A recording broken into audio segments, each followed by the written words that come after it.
नमस्कार दोस्तों।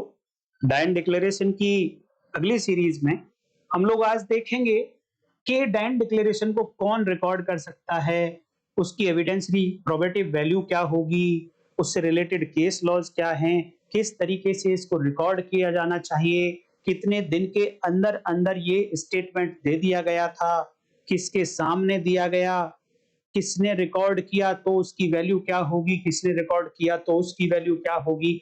आज बहुत सारे क्वेश्चंस के आंसर इस वीडियो में आप लोगों को मिल जाएंगे और प्रैक्टिकल के लिए तो बहुत ही ज्यादा इंपॉर्टेंट वीडियो रहेगी आज ये। और इंटरव्यू पॉइंट ऑफ व्यू से भी बहुत अच्छी वीडियो है और एग्जाम में अगर क्वेश्चन आप लोगों का आता है स्पेशली मेन के लिए तो आप बहुत अच्छे से यहाँ पर लिख पाएंगे। आज की वीडियो को आप जरूर पूरा देखिए और मोटा रजिस्टर लेकर बैठ जाइए। सभी इंपॉर्टेंट टॉपिक्स, इंपॉर्टेंट बातें जो मैं बताऊं, केस लॉज, उनको आप जरूर नोट करिए। देखिए, सबसे पहले देखते हैं कि ऐसे डायन डिक्लेरेशन को रिकॉर्ड कौन कर सकता है। सबसे पहला क्वेश्चन, तो जब भी आप देखें कि कोई क्वेश्चन आपसे पूछा जा रहा है तो आपकी सबसे पहली ड्यूटी ये बनती है कि आप बेयर एक्ट देखें, वो सेक्शन देखें जिसमें इसके बारे में कहा गया है कि वो पर्टिकुलर सेक्शन क्या कहती है कि कौन रिकॉर्ड कर सकता है। इसी तरीके से और दूसरी सेक्शंस के बारे में भी आप ऐसे ही सोचेंगे।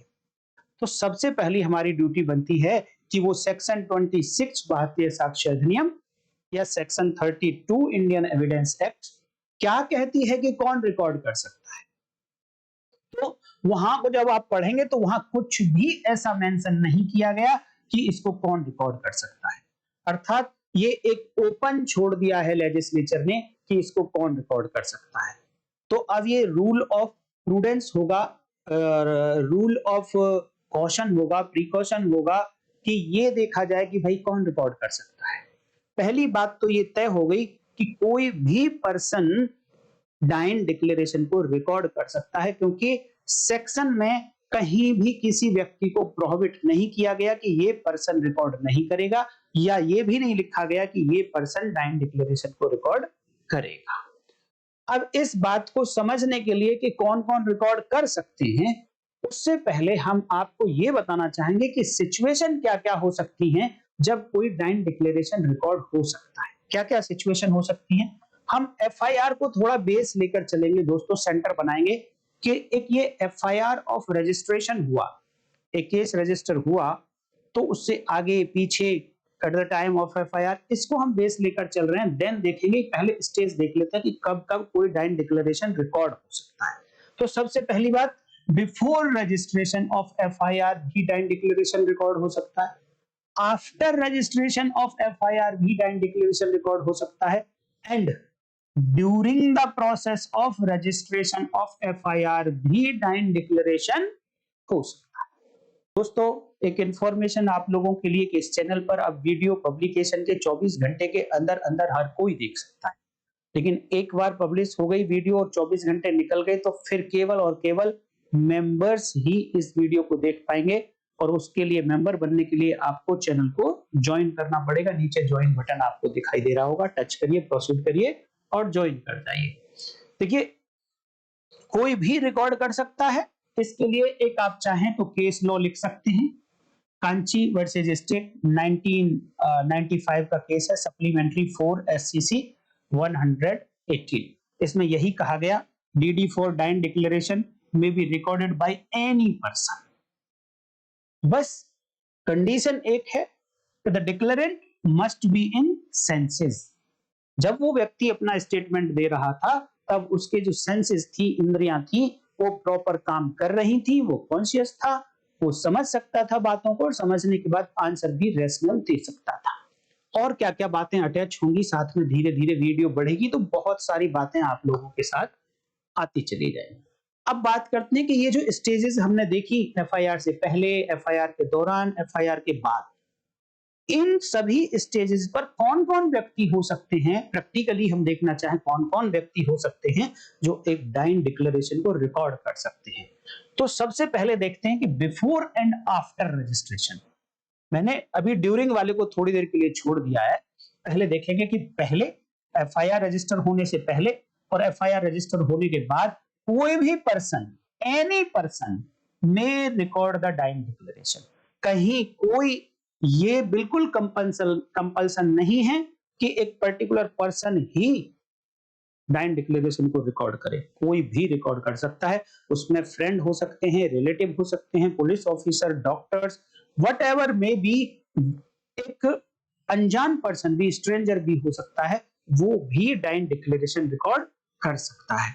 बट अगर बात करें कि वो जो during the course of registration of FIR, उस समय अगर डाइंग डिक्लेरेशन रिकॉर्ड हो रहा है तो क्या सिचुएशन रहती है। देखिए, एक व्यक्ति ने जब स्टेटमेंट दिया, अभी पीछे मैंने बताया, तो कौन सी सेक्शन है, 154 सीआरपीसी एंड 173 बीएनएसएस, इसमें पुलिस ऑफिसर की ड्यूटी है कि स्टेटमेंट जो उसके पास आ रहा है उसे वो रिकॉर्ड करेगा। एसएचओ की ड्यूटी है कि या तो स्वयं रिकॉर्ड करे या उसको अपनी डायरेक्शन में किसी से रिकॉर्ड करवाए। और ऐसे जब स्टेटमेंट रिकॉर्ड हो गए तो उस पर साइन करवाएगा, फिर देखेगा कि क्या इससे कोई कॉग्निजेबल ऑफेंस कॉन्स्टिट्यूट होता है, कोई संज्ञेय अपराध बनता है क्या इस सूचना से। अगर बनता है तो उसको एफआईआर में रजिस्टर करा देगा।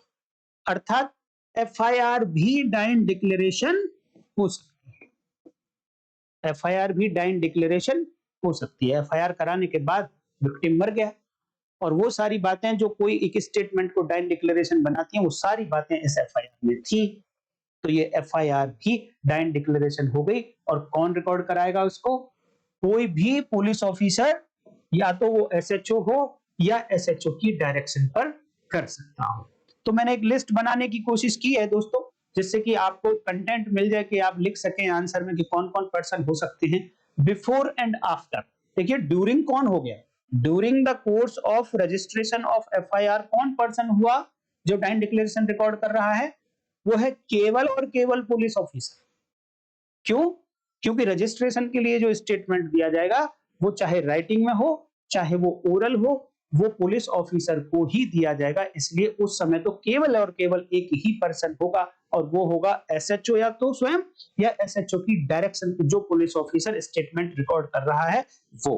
अदरवाइज सिचुएशंस जो है before registration of FIR, after registration of FIR, तो कोई भी पब्लिक का पर्सन इंक्लूडिंग पब्लिक सर्वेंट जो भी हो सकते हैं, रिलेटिव और फ्रेंड्स कोई भी हो सकते हैं, वो सब स्टेटमेंट रिकॉर्ड कर सकते हैं। डॉक्टर जिनके पास ट्रीटमेंट के लिए गया है इंजर्ड पर्सन, पुलिस ऑफिसर चाहे वो इन्वेस्टिगेटिंग ऑफिसर है चाहे वो इन्वेस्टिगेटिंग ऑफिसर नहीं है बट पुलिस ऑफिसर है, एग्जीक्यूटिव मजिस्ट्रेट, डोरी डेथ के केसेस में, बर्न केसेस में ये कंपलसरी है कि जो एग्जीक्यूटिव मजिस्ट्रेट हैं वो विक्टिम के पास जाएंगे, उससे पूछताछ करेंगे। तो उस दौरान जो उसने स्टेटमेंट दिया विक्टिम ने, और वो ऐसी सारी बातें लिखता है उसमें जो कॉज ऑफ डेथ बताती हैं उसके, या उसकी डेथ के सर्कमस्टांसेस बताती हैं, तो वो भी एग्जीक्यूटिव मजिस्ट्रेट द्वारा भी रिकॉर्ड किया जा सकता है। एंड जुडिशियल मजिस्ट्रेट भी, न्यायिक दंडाधिकारी भी ऐसे स्टेटमेंट को रिकॉर्ड कर सकते हैं।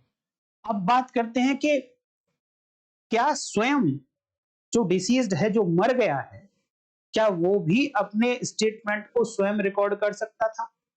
यस, जो सुसाइड नोट होते हैं, मरने से पहले डिसीज्ड पर्सन ने स्वयं ही लिखा होता है, बस अंतर कितना है कि वो रिटन हो गया।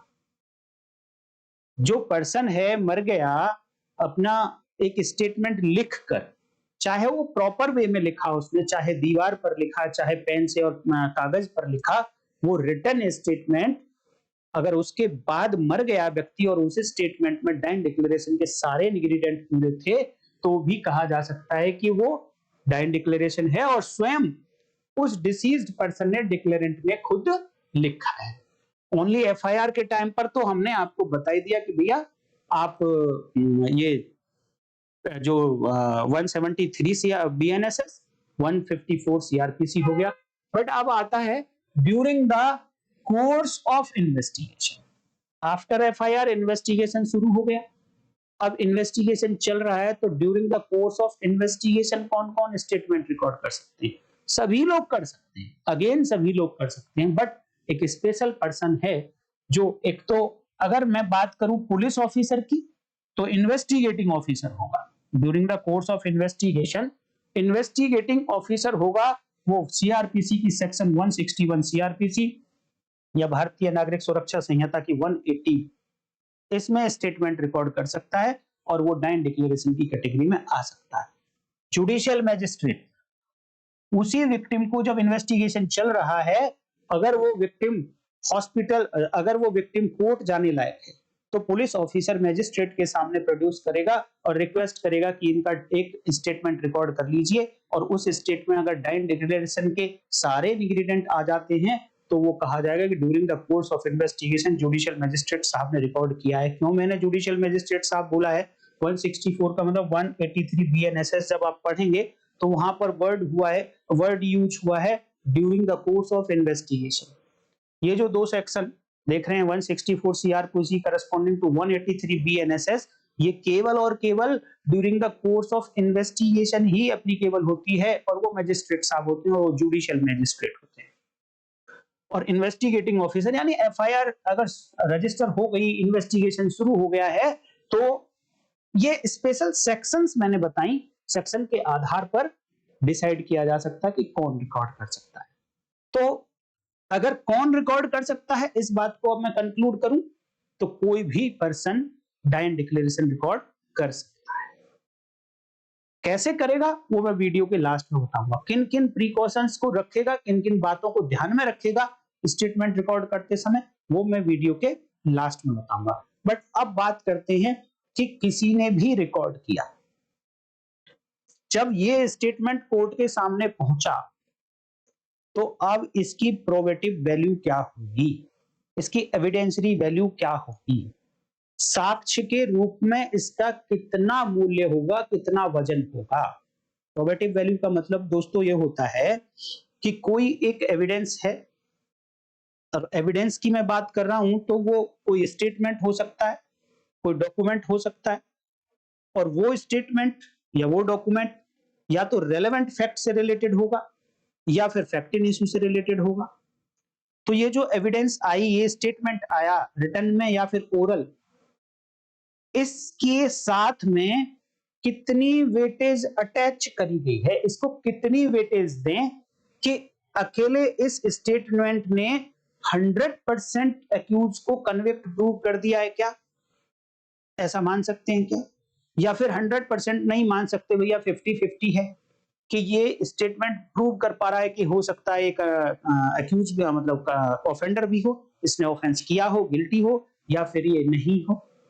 तो कितनी वेटेज उस स्टेटमेंट के साथ, उस एविडेंस के साथ अटैच होती है, तो उस वेटेज को ही कहा जाता है कि प्रोबेटिव वैल्यू कितनी है इसकी, और उसके आधार पर कोर्ट क्या डिसीजन ले सकती हैं। तो इसके बारे में मैं आपको बताऊंगा कि जब डिफरेंट पर्संस इसको रिकॉर्ड करेंगे तो किस पर्सन ने इसको रिकॉर्ड किया, किन सर्कमस्टांसेस में रिकॉर्ड किया, उनके आधार पर डिसाइड होगा कि इस डाइन डिक्लेरेशन की जो प्रोबेटिव वैल्यू है वो कितनी होगी।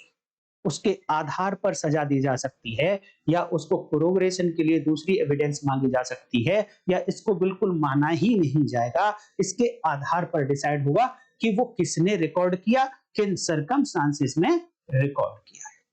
तो क्वेश्चन आता है व्हाट इज प्रोबेटिव वैल्यू, ये तो हमने बता दिया कि डाइन डिक्लेरेशन, अच्छा प्रोबेटिव वैल्यू किसी की भी बताइए। अब क्वेश्चन आता है डाइन डिक्लेरेशन की प्रोबेटिव वैल्यू, अर्थात डाइन डिक्लेरेशन जब कोर्ट के सामने आया, उसको जिस तरीके से आना चाहिए था उसी तरीके से आया है, तो अब कोर्ट उसको कितना वेटेज दें, उस पर कितना रिलाय करें, इसके लिए फिर से वही मेरी जवाब कि जब भी आप कोई क्वेश्चन देखें, क्वेश्चन पूछा जाए, तो आपका सबसे पहला काम कि उस पर्टिकुलर सेक्शन में जाकर देखिए कि क्या लिखा गया है इस बात के लिए। तो सेक्शन 26 चेक करिए आप, भारतीय साक्ष्य अधिनियम, या करस्पॉन्डिंग टू सेक्शन 32 चेक करिए कि उसके बारे में सेक्शन क्या कहती है। तो पता चलेगा आपको कि सेक्शन कुछ भी बात नहीं करती है इसके बारे में कि उसकी प्रोबेटिव वैल्यू कितनी होगी, कितना उसकी एविडेंशियरी वैल्यू, कितना उस पर रिलाई किया जाएगा, कुछ भी नहीं कहा गया सेक्शन में। तो फिर हम कैसे डिसाइड करेंगे? तो ये रूल ऑफ प्रूडेंस है, यानी लॉजिक लगाया जाएगा कि इन हालात में इस तरीके का स्टेटमेंट है तो क्या ये सच हो सकता है। हाँ, एक और बात ध्यान रखिए आप दोस्तों कि प्रोबेटिव वैल्यू चेक करने के लिए, एविडेंसरी वैल्यू चेक करने के लिए, साक्ष्य के रूप में कितने उसको महत्व दिया जाए ये चेक करने के लिए एक बेसिक कॉन्सेप्ट है। उस बेसिक कॉन्सेप्ट के आसपास आप रहेंगे तो आपका जवाब हमेशा ठीक होता रहेगा। बेसिक कॉन्सेप्ट ये है कि नंबर एक बात कि वो जो डायन डिक्लेरेशन मरने वाले व्यक्ति ने दिया था, चाहे वो ओरल दिया था चाहे लिखित में दिया था, वो सत्य था। पहली बात क्या था? वो सत्य था। अब सत्यता को चेक करने के कुछ तरीके हो सकते हैं कि कैसे चेक किया जाए कि ये सत्य था, वो अभी मैं आगे बताऊंगा। बट बेसिक कॉन्सेप्ट ये है, आपको ध्यान रखना है कि वो जो डायन डिक्लेरेशन दिया गया वो बिल्कुल सत्य था। अगर डायन डिक्लेरेशन सत्य था और उसके साथ कोई इन्फॉर्मेटी फिर अटैच नहीं है, किसी और दूसरी बातें ऐसी जिनसे वो कमजोर हो सकता हो, ऐसी बातें नहीं है, तो केवल और केवल डायन डिक्लेरेशन के आधार पर सजा दी जा सकती है। अर्थात dying declaration substantive piece of evidence हो सकता है। डायन डिक्लेरेशन मृत्युकालिक कथन ठोस सबूत हो सकता है। मैं अभी आगे और डिटेल में बताऊंगा, बट क्योंकि सेक्शन में नहीं लिखा इसके बारे में कि इसकी कितनी वेटेज होगी, इसलिए it is a rule of prudence, rule of practice, rule of caution, इन सबको ध्यान में रखते हुए डिसाइड किया जाएगा कि किस डायन डिक्लेरेशन की कितनी वैल्यू है। अर्थात एक सर्कमस्टांसेस में अगर एक जगह पर डायन डिक्लेरेशन को सब्सटैंटिव पीस ऑफ एविडेंस माना गया, ठोस सबूत माना गया, तो हो सकता है कि दूसरे सर्कमस्टांसेस में वही स्टेटमेंट, उसी टाइप के स्टेटमेंट को रिजेक्ट कर दिया हो कि इस पर रिलाय नहीं करेंगे। अर्थात परिस्थिति चेक की जाएगी, circumstances case to case differ करेगा कि इसकी वैल्यू क्या होगी। तो DDs recorded by different persons have different probative value. अलग अलग लोगों ने अलग अलग सर्कमस्टांसेस में रिकॉर्ड किए तो उसकी वैल्यू चेंज हो जाएगी। बट सबसे अधिक वैल्यू जो दी गई, सबसे बेस्ट डायन डिक्लेरेशन जो माना गया, वो माना गया कि जब वो मैजिस्ट्रेट साहब ने रिकॉर्ड किया हो। सबसे बेस्ट आप तो लिखेंगे सबसे पहली कंडीशन, तो आप बताएंगे कि जब कोई डायन डिक्लेरेशन मैजिस्ट्रेट साहब ने रिकॉर्ड किया हो तो वो बेस्ट होगा। अब इसके बाद कुछ और पर्संस हैं जिन्होंने रिकॉर्ड किया हो तो उसकी वैल्यू क्या होगी। देखिए, इन्वेस्टिगेटिंग ऑफिसर सबसे पहले लेते हैं कि अगर इन्वेस्टिगेटिंग ऑफिसर ने during the course of investigation, जब एक अन्वेषण चल रहा है उस दौरान अगर डायन डिक्लेरेशन रिकॉर्ड किया तो उसकी क्या वैल्यू होगी। जनरली ये माना जाता है दोस्तों, देखिए हमारे लॉ ने बिल्कुल कई बार कितने सारे जजमेंट्स में ऐसा बोला है कि जो इन्वेस्टिगेटिंग ऑफिसर होता है वो हमेशा ही इंटरेस्टेड होता है कि उसका केस सक्सेसफुल हो जाए, उसमें जो एक्यूज है उसको सजा हो जाए। वो हमेशा इसी बात के लिए इंटरेस्टेड होता है। तो एक ऐसा पर्सन है ये इन्वेस्टिगेटिंग ऑफिसर जो इस केस में इंटरेस्टेड है, इस केस की सक्सेस में इंटरेस्ट रखता है। अर्थात अगर एक इन्वेस्टिगेटिंग ऑफिसर ने रिकॉर्ड किया है तो भैया उसके द्वारा रिकॉर्ड किए गए स्टेटमेंट की वैल्यू वीक होगी, वीक पीस ऑफ एविडेंस होगा। किसके लिए ध्यान दिया? Investigating officer, police officer. Hence क्योंकि वो इंटरेस्टेड पर्सन है तो वो वीक पीस ऑफ एविडेंस होगा। हेंस प्रैक्टिस ऑफ रिकॉर्डिंग डायन declaration bye investigating officer ought not to be encouraged। कि डायन declaration investigating officer during the course of investigation record कर ले, इस बात को मैं दूसरे शब्दों में कहूं तो डिस्करेज किया जाना चाहिए। इसका मतलब ये बिल्कुल नहीं है कि वो नहीं करेगा, वो करे, रिकॉर्ड करे, बिल्कुल करे, बट डिस्करेज करने का मतलब ये है कि सबसे पहले वो इन्वेस्टिगेटिंग ऑफिसर मैजिस्ट्रेट साहब को कॉल करे, उनको बुलाए, या फिर विक्टिम अगर चल सकता है मजिस्ट्रेट साहब के पास जा सकता है तो उनको कोर्ट लेकर जाए और उसका स्टेटमेंट मजिस्ट्रेट साहब से रिकॉर्ड कराए। ये ऐसी बातें कहां लिखी हैं? मुन्ना राजा वर्सेस स्टेट 1976 का केस है। इसमें जाके पढ़ेंगे तो यही कहा गया कि वो प्रैक्टिस जिसमें इन्वेस्टिगेटिंग ऑफिसर के द्वारा एक डाइंड डिक्लेरेशन रिकॉर्ड किया जाए, इस प्रैक्टिस को एनकरेज नहीं करना चाहिए। उसकी पहली ड्यूटी है इन्वेस्टिगेटिंग ऑफिसर की कि खुद रिकॉर्ड करने की बजाय वो मैजिस्ट्रेट साहब को कॉल करे और देन फिर स्टेटमेंट उनसे रिकॉर्ड कराए। लेकिन आप एक बात बताइए, प्रैक्टिकल ये तो हुई किताबी बात, लेकिन प्रैक्टिकल में देखिए कि किसी को चोट लगी हुई है, वो हॉस्पिटल लेकर जा रहा है पुलिस ऑफिसर उसको, और या हॉस्पिटल में पहुंच गया है, जैसे ही उसने देखा जाकर कि इसकी तो हालात ऐसे हैं कि ये तो अभी कुछ देर में मर जाएगा, बट कॉन्शियस है, बोल पा रहा है, क्वेश्चंस के आंसर दे पा रहा है, और उसको इतना लगता है कि मैजिस्ट्रेट साहब को बुलाया, जब तक मैजिस्ट्रेट साहब आएंगे तो देरी हो जाएगी, हो सकता है कि इसका मैं भी स्टेटमेंट रिकॉर्ड ना कर पाऊं, ऐसा इन्वेस्टिगेटिंग ऑफिसर सोचता है। तो ऐसी सिचुएशन में वो इन्वेस्टिगेटिंग ऑफिसर ने जो रिकॉर्ड कर लिया डाइंड डिक्लेरेशन, इसका मतलब ये नहीं है कि उसको रिजेक्ट कर दिया जाए। अगर उसने रिकॉर्ड कर लिया है, देखिए बेसिक रूल क्या है, आप ध्यान रखिए कि स्टेटमेंट सच होना चाहिए। अब जैसे ही एक इंटरेस्टेड पर्सन की एंट्री होगी तो इसकी सत्यता पर क्वेश्चन खड़ा हो जाएगा कि ये सच है, ये वॉलंटरी है, इस पर क्वेश्चन खड़ा हो जाएगा कोर्ट में, और जैसे ही क्वेश्चन खड़ा हो जाएगा तो उसकी एविडेंशियल वैल्यू कम हो जाएगी। अब कोर्ट को और ज्यादा कॉशियस होना पड़ेगा ये चेक करने के लिए कि इसमें कितना वेट मानूं। तो पुलिस ऑफिसर एक इंटरेस्टेड पर्सन है, उसकी एंट्री हो गई, मैजिस्ट्रेट साहब आ नहीं पाए, तो वैल्यू डेफिनेटली कम होगी, लेकिन इसका मतलब ये नहीं है कि बिल्कुल जीरो हो गई। अब इसको सत्यता के पास ले जाने के लिए एक प्रूडेंट पर्सन क्या माने, क्या पूछेगा, कहेगा हो सकता है ऐसे हालात रहे हों कि ये मैजिस्ट्रेट साहब को नहीं बुला पाया, तो पहले इससे पूछा जाए कि इसके ऊपर एक ड्यूटी लगाई गई थी, वो तुमने पूरी क्यों नहीं करी। आपके ऊपर ड्यूटी लगाई गई कि आप मैजिस्ट्रेट साहब को बुलाइए स्टेटमेंट रिकॉर्ड कराने के लिए, तो आपने क्यों नहीं बुलाया।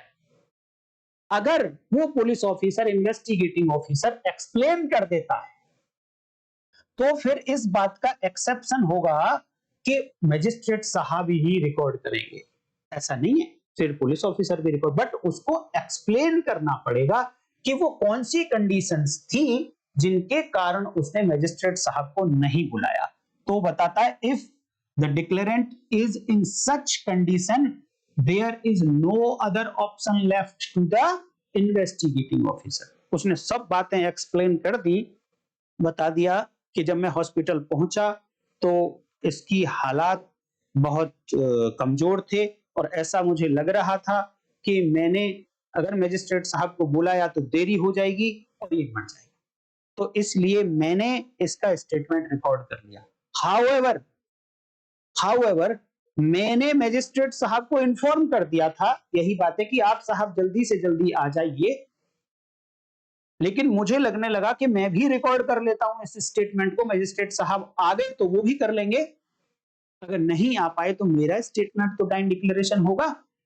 ये सोचकर मैंने स्टेटमेंट रिकॉर्ड कर लिया। अगर परफेक्टली उसने इस क्वेश्चन को एक्सप्लेन कर दिया कि उसने क्यों मैजिस्ट्रेट साहब को नहीं बुलाया, तो इसका मतलब ये नहीं है कि उस पुलिस ऑफिसर द्वारा, इन्वेस्टिगेटिंग ऑफिसर द्वारा रिकॉर्ड की गई डाइंड डिक्लेरेशन को वैल्यू नहीं होगी। उसके लिए केस देख लीजिए, लक्ष्मी वर्सेस ओम प्रकाश 2001 का केस है।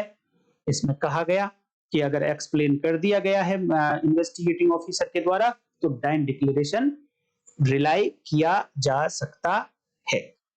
It means dying declaration recorded by police officer during investigation should be excluded.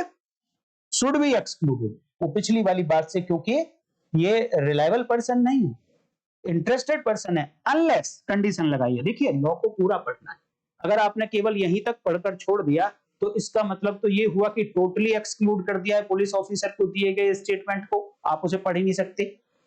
इसीलिए पूरा पढ़िए, पूरा पैराग्राफ, पूरी सेक्शन पढ़िए, देन आप कंक्लूजन पर आइए।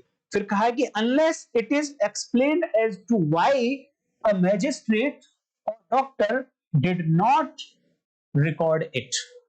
ये जो तुमने रिकॉर्ड किया, ये मैजिस्ट्रेट ने क्यों नहीं रिकॉर्ड किया या डॉक्टर ने क्यों नहीं रिकॉर्ड किया। अगर इस बात को एक्सप्लेन नहीं कर पाया देन उसके रिकॉर्ड किया हुआ डायन डिक्लेरेशन एक्सक्लूड करना है, उस पर रिलाई नहीं करना है। ये बात लक्ष्मी वर्सेस ओम प्रकाश वाले केस में कही गई थी। अब बात करते हैं कि यही स्टेटमेंट अगर डॉक्टर ने रिकॉर्ड किया तो डॉक्टर, ये डेफिनेटली निश्चित रूप से एक डॉक्टर एक इन्वेस्टिगेटिंग ऑफिसर से थोड़ी सी ऊपर वैल्यू रखता है इंडिपेंडेंसी के मामले में। डॉक्टर का केस में इंटरेस्ट नहीं है कि उसको सक्सेसफुली कन्विक्शन ही होना चाहिए।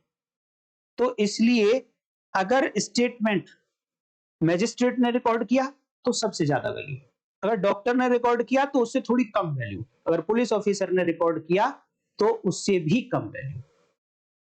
तो आप सीक्वेंस देख सकते हैं कि किस सीक्वेंस में, तो डॉक्टर ने अगर रिकॉर्ड किया है तो उसको बिलीव किया जा सकता है।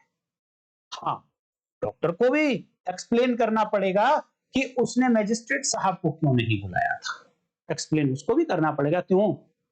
क्योंकि देखिए एविडेंस का रूल ये कहता है, बेस्ट एविडेंस रूल ये कहता है कि कोर्ट के सामने जब कोई एविडेंस जाए तो सबसे अच्छे वाली एविडेंस जानी चाहिए। Best evidence must be produced before the court. और बेस्ट एविडेंस तब बनेगी जब बेस्ट एविडेंस को कलेक्ट किया गया। अगर अपॉर्चुनिटी थी कि बेस्ट एविडेंस कलेक्ट की जा सकती थी, बट बेस्ट एविडेंस कलेक्ट नहीं पहुंची है कोर्ट के सामने, तो उस एविडेंस को कलेक्ट करने वाले के ऊपर ड्यूटी आ जाती है कि अब वो एक्सप्लेन करे कि उसने बेस्ट एविडेंस क्यों कलेक्ट नहीं की। If he fails to explain the why he did not collect the best evidence, then उसके द्वारा कलेक्ट की गई एविडेंस की वैल्यू डिमिनिश हो जाएगी, कम होती चली जाएगी। तो डॉक्टर को भी एक्सप्लेन करना पड़ेगा why he did not call the magistrate to record such joint declaration। अगर उसने सक्सेसफुली एक्सप्लेन कर दिया तो उसके स्टेटमेंट पर बिलीव किया जाएगा और उसके आधार पर कन्विक्शन भी की जा सकती है। इसके लिए साइटेशन AIR 1976, सुप्रीम कोर्ट 1782। तो डॉक्टर के मामले में देख लिया आपने, पुलिस ऑफिसर के मामले में देख लिया, मैजिस्ट्रेट के मामले में देख लिया, बाकी और अदर पर्सन्स भी हो सकते हैं, बट उनकी वैल्यू उतनी नहीं होगी। लेकिन हाँ, ये नहीं कह सकते कि उनकी कोई वैल्यू नहीं है। मैं कुछ और सिचुएशंस दिखाता हूं जिनमें अलग अलग सिचुएशन में अलग अलग वैल्यू होगी। देखिए, पुलिस ऑफिसर ने ही रिकॉर्ड किया है। किसने रिकॉर्ड किया है? पुलिस ऑफिसर ने, but in presence of doctor किया है। हॉस्पिटल में जब डॉक्टर था उसके सामने पुलिस ऑफिसर ने स्टेटमेंट रिकॉर्ड किया। अब ये स्टेटमेंट जब कोर्ट में गया तो अब यहां पर एक वो पुलिस ऑफिसर विटनेस होगा, वो बताएगा जाकर कि इसने मुझे क्या बोला था डिसीज्ड ने। साथ में वो डॉक्टर बताएगा कि हाँ, मेरी प्रेजेंस में ये पुलिस ऑफिसर ने स्टेटमेंट रिकॉर्ड किया था और मैं प्रेजेंट था क्योंकि तो ये विक्टिम ने बोला था। अगर पुलिस द्वारा रिकॉर्ड किया गया स्टेटमेंट और पुलिस द्वारा दी गई testimony before the court and testimony given by the doctor before the court, दोनों अगर कोरोबोरेट करती हैं सब्सटेंशियली तो उस पर बिलीव किया जा सकता है। इट मींस यहां कहीं ना कहीं कोरोबोरेशन की वजह से ट्रुथ के पास पहुंच गए। दूसरा, अगर स्टेटमेंट एक डॉक्टर ने रिकॉर्ड किया, दूसरे डॉक्टर की प्रेजेंस में किया, इट मींस एक डॉक्टर के स्टेटमेंट को, टेस्टिमनी को दूसरे डॉक्टर की टेस्टिमनी फिर से कोरोबोरेट कर जाएगी, तो इट मींस उसकी वैल्यू बढ़ जाएगी। Recorded in same language, recorded in same language and different language. एक व्यक्ति है जो केवल इंग्लिश जानता है और उसका जो डायन डिक्लेरेशन है वो हिंदी में रिकॉर्ड कर दिया गया, या एक व्यक्ति है जो केवल तमिल जानता है, उसका स्टेटमेंट इंग्लिश में और या हिंदी में रिकॉर्ड कर दिया गया। यह भी एक सिचुएशन हो सकती है। तो इन सब के लिए देखना पड़ेगा दोस्तों, कोर्ट की बहुत ज्यादा ड्यूटी बढ़ जाएगी यहां पर कि वो ये चेक करें कि कहीं कोई इन्फॉर्मिटी तो अटैच नहीं होगी, कहीं कोई डिस्क्वालिफिकेशन तो अटैच नहीं हो गई है इस स्टेटमेंट के साथ। ट्रांसलेटर लगा दिया, ट्रांसलेटर ने बोला कि मैं तमिल जानता हूं, मैं हिंदी भी जानता हूं, डिसीज्ड तमिल में बोल रहा था, मैं उसको कन्वर्ट करके डॉक्टर को हिंदी में बता रहा था। तो यहां पर फिर से एक ये हियर से का हियर से हो गया। तो इसकी वैल्यू डेफिनेटली कम हो जाएगी दोस्तों, लेकिन अगेन कोर्ट के ऊपर डिपेंड करेगा कि वो किस तरीके से इसकी ट्रुथफुलनेस को चेक करता है। अब आता है डॉक्टर्स के, अच्छा उसके रिलेटिव्स ने या फ्रेंड्स ने रिकॉर्ड कर लिया है, ये भी एक सिचुएशन हो सकती है।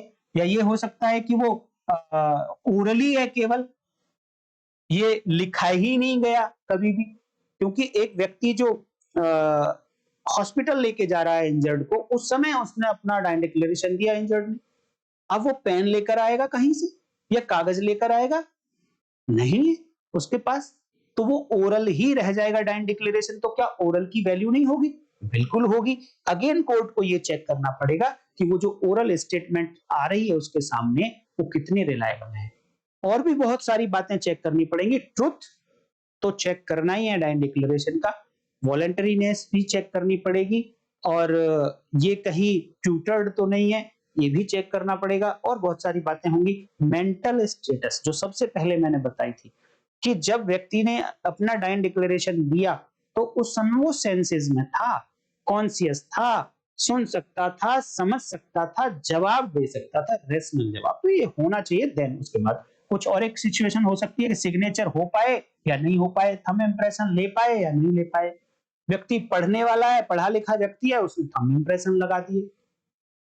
ये कुछ सिचुएशन हो सकती हैं। इन सब सिचुएशन को बहुत ही माइन्यूटली जज साहब को चेक करना पड़ेगा। तो जब इन सारी सिचुएशंस में जज साहब के सामने कोई डाइन डिक्लेरेशन आएगा तो फाइनली उसकी प्रोबेटिव वैल्यू किस तरीके से चेक होगी। देखिए, it is not a rule that dying declaration always requires corroboration. ये कोई रूल नहीं है कि डाइन डिक्लेरेशन क्योंकि ही और से है, ये डाइन डिक्लेरेशन क्योंकि उस व्यक्ति का क्रॉस एग्जामिनेशन नहीं हो सका, डाइन डिक्लेरेशन क्योंकि ये एक्यूज की अनुपस्थिति में किया गया था, इन सब के आधार पर आप हमेशा ही कोरोबोरेटिव एविडेंसेस को मानिए और इसके कोरोबोरेशन के लिए दूसरी एविडेंसेस साथ में लाइए। ये कोई रूल नहीं है। अर्थात इसका अगर हम उल्टा बोलें तो dying declaration can be sole basis of conviction if, देखिए फिर से पूरा पढ़ना, the dying declaration can be sole basis of conviction. अगर आपने यहीं तक छोड़ दिया तो ये आंसर गलत हो जाएगा। Dying declaration can be sole basis of conviction if it means it is a conditional sentence, और जब तक ये कंडीशन पूरी नहीं होगी तब तक किसी भी डाइन डिक्लेरेशन को कन्विक्शन का आधार नहीं बनाया जा सकता है। And condition is if it inspires the full confidence of the court. Court का फुल कॉन्फिडेंस आ जाएगा जिस समय, और फुल कॉन्फिडेंस का मतलब कि हाँ ये ट्रू है, सत्य है, हाँ ये वॉलंटरली है, स्वेच्छापूर्वक दिया गया है, कोई प्रेशर नहीं था, कोई कोएर्सन नहीं, कोई थ्रेट नहीं, कोई प्रॉम्प्ट नहीं किया गया, कोई ट्यूटर नहीं किया गया है। जैसा कि मैंने एक वीडियो में आपको बताया था कि बेसिक तो ये है इसका कि मरने वाला व्यक्ति जब डेथ बेड पे होता है तो वो झूठ नहीं बोलता, क्योंकि अपने मुंह में वो झूठ लेकर नहीं जाना चाहता है। इवन देन इसका मतलब ये नहीं है कि 100% सच ही बोलता है व्यक्ति।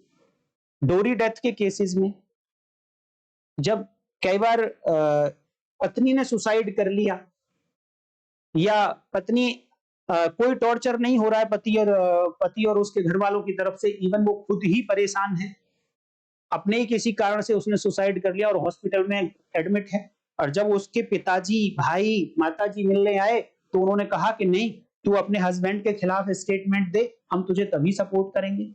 तो यहां उसको ट्यूटर्ड किया जा रहा है, प्रॉम्प्ट किया जा रहा है एक हस्बैंड के अगेंस्ट स्टेटमेंट देने के लिए, जबकि वो अगर वॉलंटरली देना चाहे तो वो कहती है कि नहीं मेरा हस्बैंड अच्छा है, मेरे सास एंड ससुर अच्छे हैं, उन्होंने कुछ नहीं किया, बट उसके घर वाले आकर उसे ट्यूटर्ड कर देते। तो यहां पर फुल कॉन्फिडेंस जब तक कोर्ट को नहीं आएगा, इसलिए कोर्ट को बहुत सारी बातें चेक करनी पड़ेंगी, और एज एन डिफेंस काउंसिल आपकी ड्यूटी बनती है कि उन सारी बातों को आप रिकॉर्ड पर लेके आओ जिससे कोर्ट का कॉन्फिडेंस हिल जाए, फुल कॉन्फिडेंस ना रहे। देन आप कह सकते हो कि सर कन्विक्शन केवल और केवल डाइन डिक्लेरेशन के आधार पर तभी दी जा सकती है जब इस डाइन डिक्लेरेशन ने कोर्ट का फुल कॉन्फिडेंस इंस्पायर किया हो। अदरवाइज नहीं। तो आपको इस कॉन्फिडेंस को हिलाना है अगर डाइन डिक्लेरेशन से बचना है तो।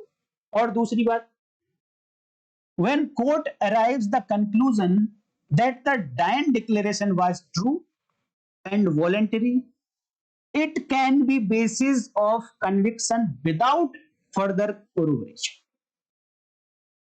इसके लिए मैं जजमेंट का नाम दूंगा आपको अभी कि किस जजमेंट के आधार पर ये जो प्रोबेटिव वैल्यू है ये निकाली जा रही है।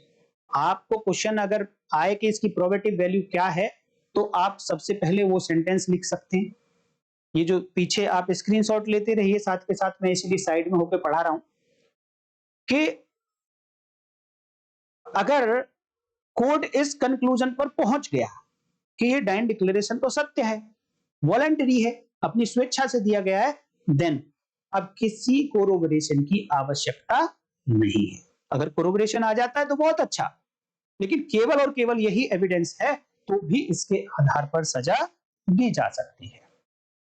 अब क्वेश्चन आता है कि कोर्ट कैसे पता लगाएगी कि हाँ मैं फुली कॉन्फिडेंट हूं, या आप डिफेंस काउंसिल है तो कैसे हिलाएंगे कोर्ट के कॉन्फिडेंस को जिससे कि केवल और केवल डाइन डिक्लेरेशन के आधार पर सजा ना हो जाए।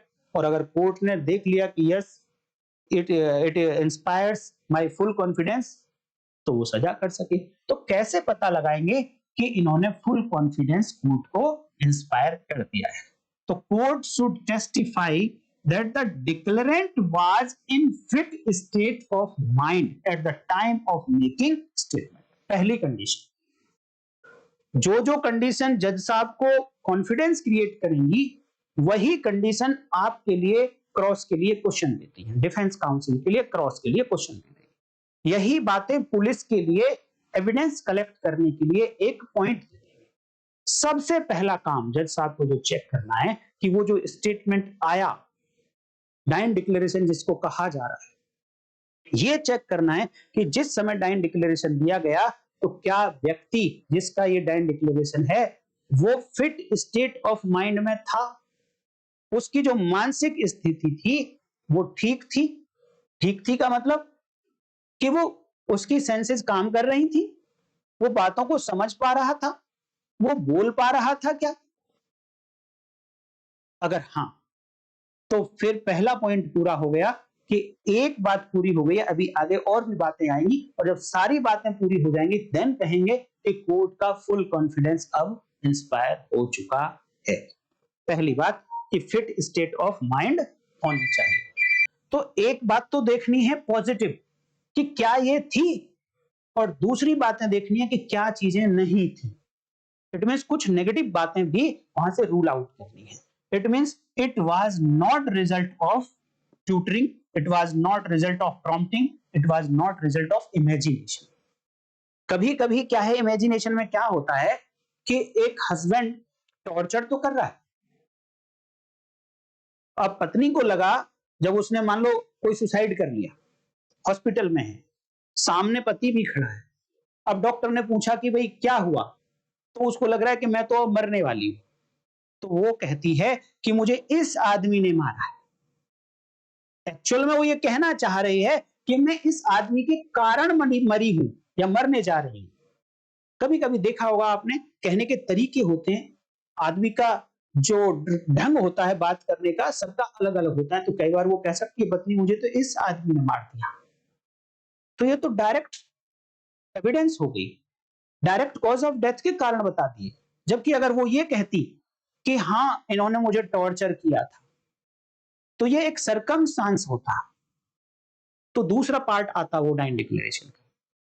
तो इस बातों को, जो नेगेटिव बातें हैं इनको रूल आउट करेंगे जज साहब, और पॉजिटिव बात की वो फिट स्टेट ऑफ माइंड में था उसको देखेंगे, देन कह सकते हैं कि हम एक स्टेज पार कर गए कि फुल कॉन्फिडेंस की तरफ हम बढ़ रहे हैं। अब क्वेश्चन आता है कि dying declaration is suspicious. Dying declaration मृत्युकालिक कथन में कुछ ना कुछ ऐसा डाउट आ रहा है, सस्पिशियन आ रहा है, देन इसकी क्या वैल्यू होगी? सस्पिशियन कैसे आ सकता है, डाउट कैसे आ सकता है कि मान लो एक से ज्यादा डाइन डिक्लेरेशन थे, मल्टीपल डाइन डिक्लेरेशन थे। अब मल्टीपल डाइन डिक्लेरेशन होने के कारण एक डाइन डिक्लेरेशन में कुछ और बात जा रही है, दूसरे डाइन डिक्लेरेशन में कुछ और बात है, तीसरे में कुछ और है। कंसिस्टेंसी नहीं है सारे डाइन डिक्लेरेशंस में। It means dying declaration suspicious है। और भी कुछ कारण हो सकते हैं सस्पिशियस होने के, तो फिर वहां जज साहब को देखना चाहिए। पहली बात तो ये देखें, जहां मल्टीपल डाइन डिक्लेरेशन है, पहली बात तो ये देखें कि कौन सा ट्रू है, और जो ट्रू हो उसके आधार पर एक्ट करें। ट्रू अगर फेवर करता है एक्यूज को, तो भैया फिर एक्यूज के फेवर में जाएगा, और ट्रू वाला अगर फेवर करता है प्रोसिक्यूशन को, तो फिर प्रोसिक्यूशन के फेवर में जाएगा। तो ये ड्यूटी किसकी हो गई? मैजिस्ट्रेट साहब की हो गई कि वो देखें, चेक करें कि विच वन इज ट्रू। और जब सस्पिशियन आ जाए तो फिर विदाउट कोरोबोरेशन कन्विक्ट ना करें, विदाउट कोरोबोरेशन कन्विक्ट ना करें। फिर कोरोबोरेशन दूसरी एविडेंसेस के साथ में देख लें कि दूसरी और भी एविडेंसेस हैं, क्या वो इस डाइन डिक्लेरेशन के साथ कंसिस्टेंट हैं, उनके साथ सपोर्ट करती हैं क्या डाइन डिक्लेरेशन को। तो मैं ये प्रोबेटिव वैल्यू आप लोगों को बता रहा हूं कि सस्पिशियस डाइन डिक्लेरेशन है तो फिर कोरोबोरेशन उसको चाहिए, अकेले उसके आधार पर सजा नहीं हो सकती, वो सब्सटैंटिव पीस ऑफ एविडेंस नहीं है। हाँ देखिए, एक तो होता है कि सीधे सीधे कॉज ऑफ डेथ बताई, और एक होता है कि जिन सरकमस्टांसेस में डेथ हुई उनमें से किसी भी सरकमस्टांसेस के बारे में डिक्लेरेंट ने बोला था।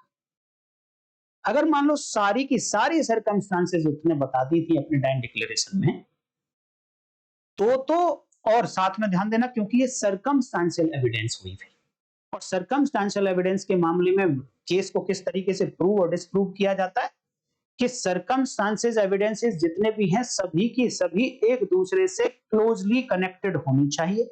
It means chain of evidence, chain of circumstances complete होने चाहिए जो एक ऑफेंस क्रिएट कर दे, और कहीं से चेन टूटनी नहीं चाहिए, और कोई दूसरी हाइपोथेसिस नहीं बन सकती हो। देन सरकमस्टांसेस का केस प्रूफ माना जाता है। तो जो सेकंड पार्ट है, जो सेकंड पार्ट में कहा जाता है कि any of the circumstances of transaction which resulted in death, तो ऐसे मैटर में चेन ऑफ सर्कमस्टांसेस कंप्लीट होनी चाहिए। मजिस्ट्रेट साहब देखेंगे इस बात को कि चेन कंप्लीट हुई या नहीं।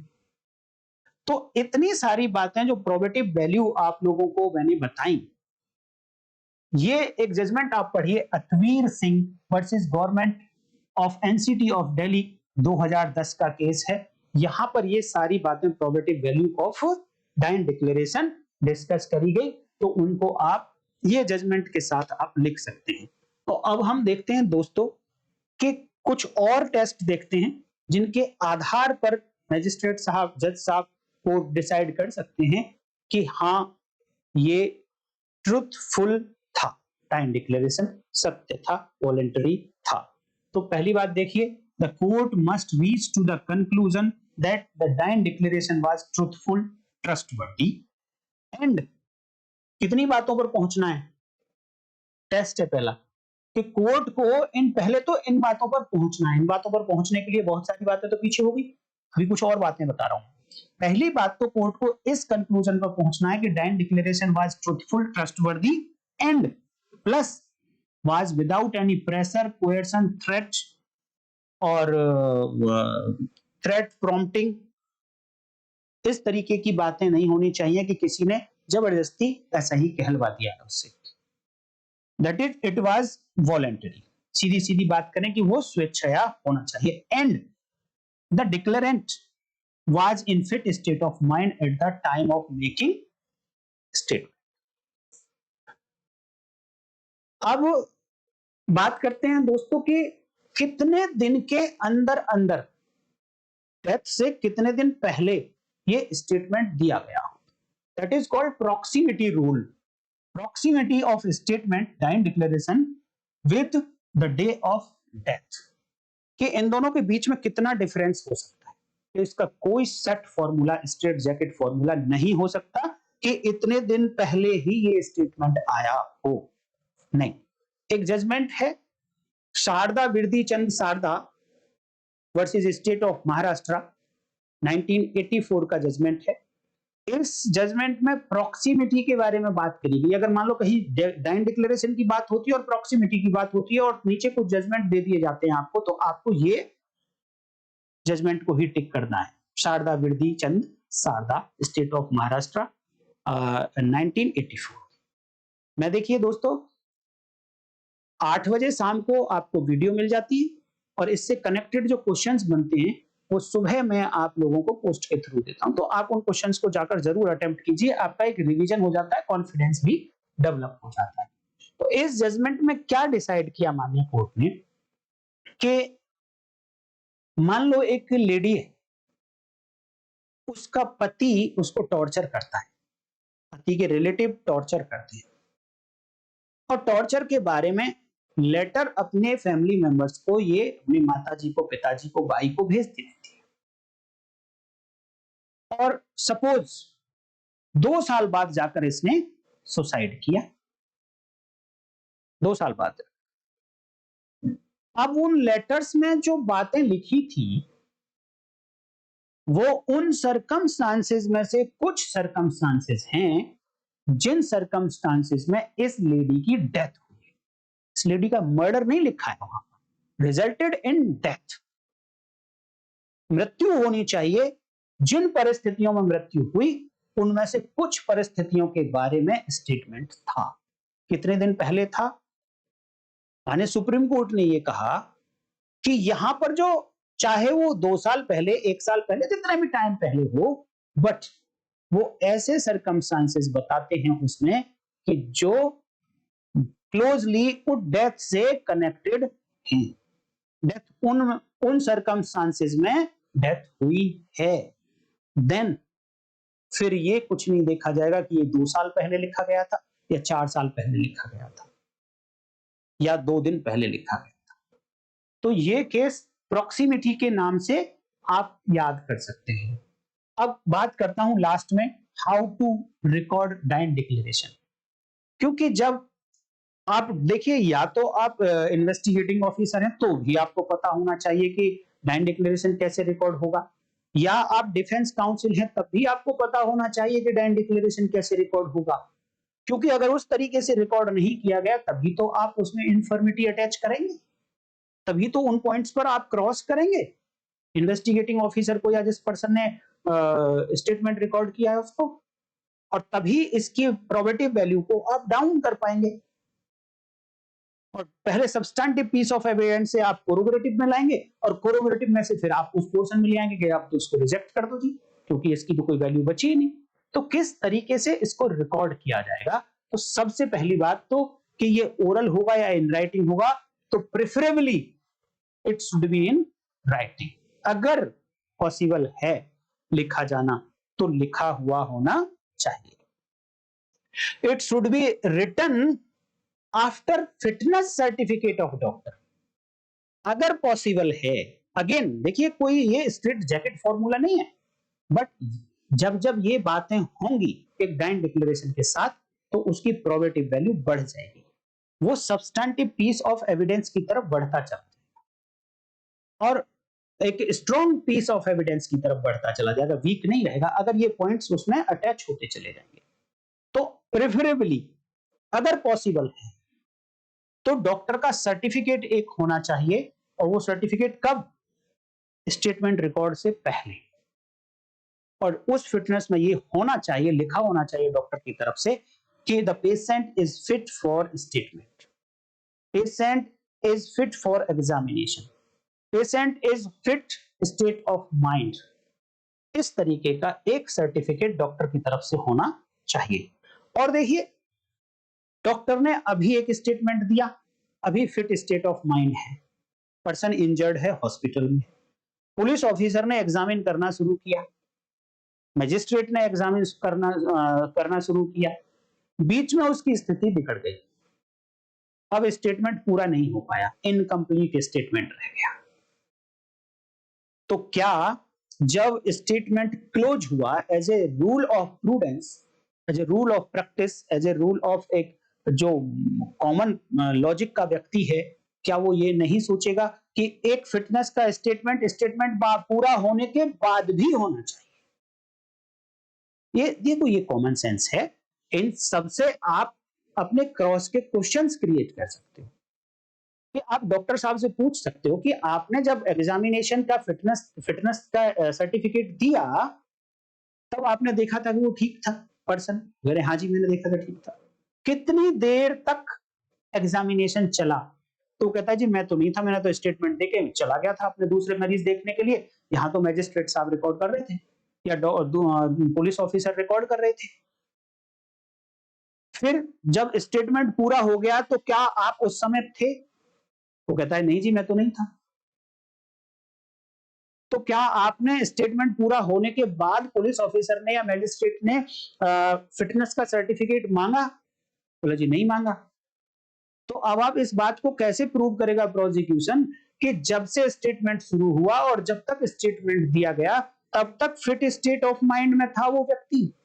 क्योंकि fit state of mind at the time of making statement, at the time of making statement का मतलब स्टेटमेंट तो लास्ट वाला भी सेंटेंस है, स्टेटमेंट तो फर्स्ट वाला भी सेंटेंस है। It means the person should be in fit state of mind from the beginning of the statement and at the end of statement.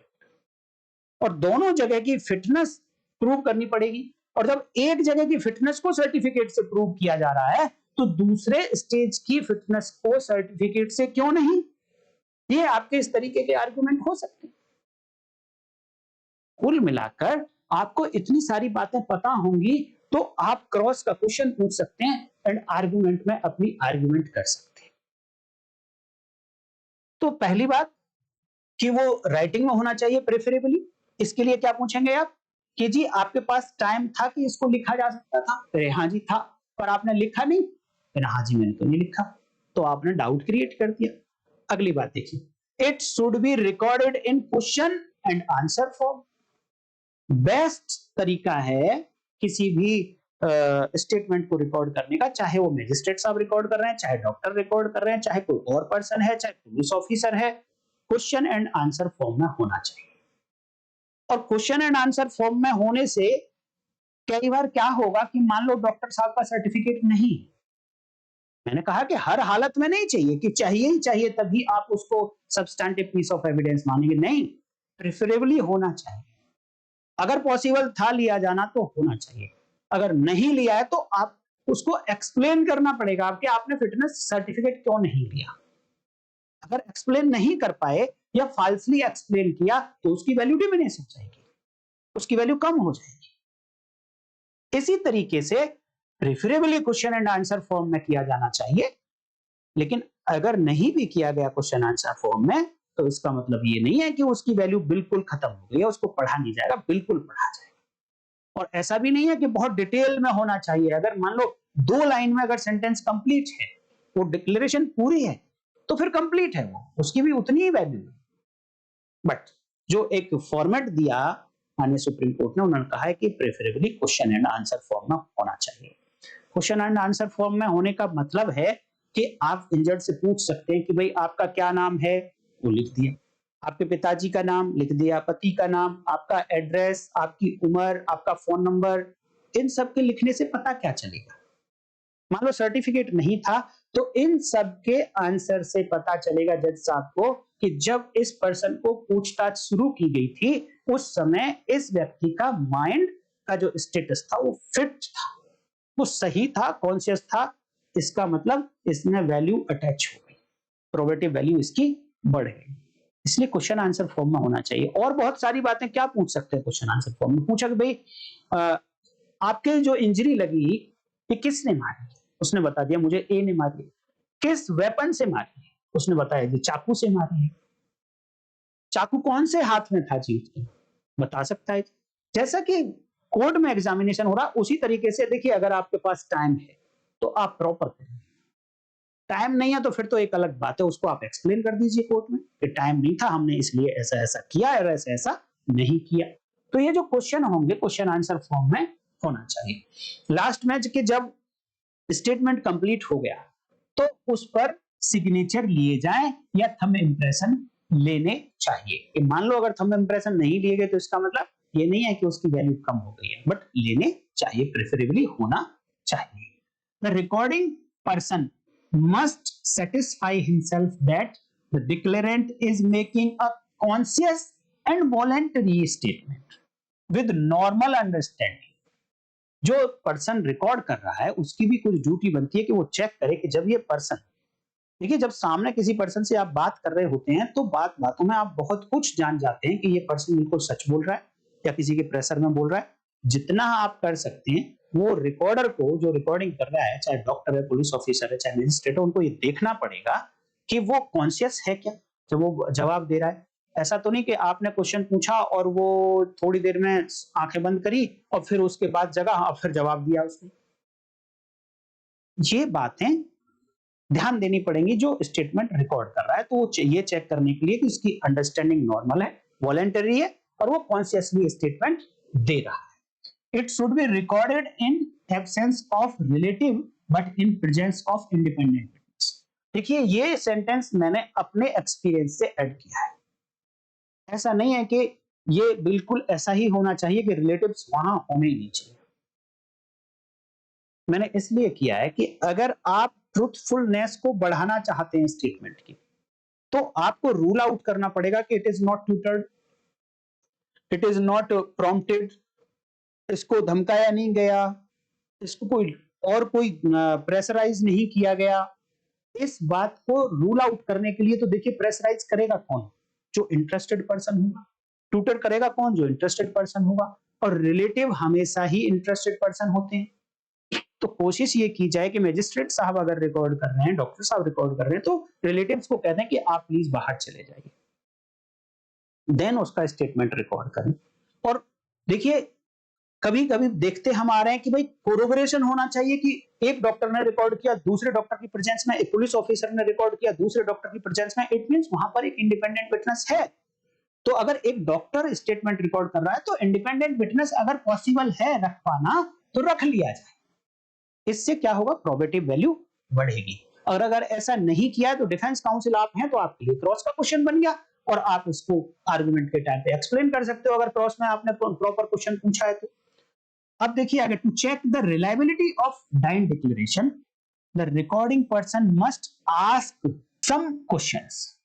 कुछ क्वेश्चन उससे जरूर पूछने चाहिए डाइंड डिक्लेरेशन, जो पर्सन डाइंड डिक्लेरेशन दे रहा है।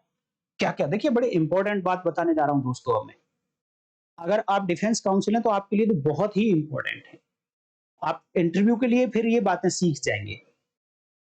Opportunity to declarant for observation.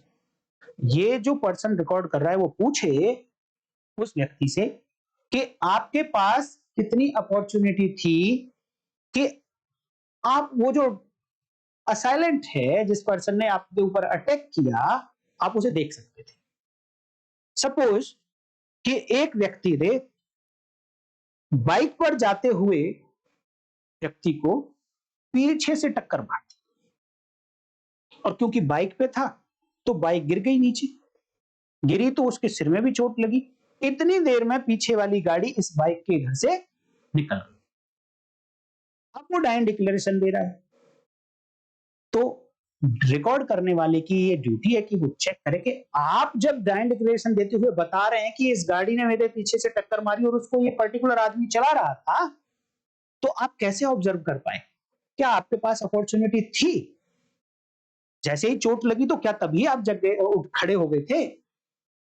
आप कितनी देर बाद खड़े हुए थे? या गिरने के बाद आप अनकॉन्शियस हो गए थे?